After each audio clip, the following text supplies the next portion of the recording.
सेवा करा. आईसारखं दैवत या मुलाशी 500 रुपये बक्षीस ज्यांनी दिलं त्यांना मी सलाम करतो. कारण आईसारखं दैवत या जगात कुठे नाही. मातृदेव भव पितृदेव भव.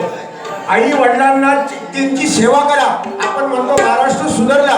माझ्यामध्ये महाराष्ट्र सुधारला नाही. ज्या दिवशी हे वृद्धाश्रम बंद होतील महाराष्ट्रातले त्या दिवशी आपण समजायचं महाराष्ट्र सुधारला. म्हणून आई वडिलांची सेवा करा, ग्रामदेवतेची सेवा करा, कुलदेवतेची सेवा करा. भविष्यात काय कमी पडलं नाही. म्हणून म्हणतो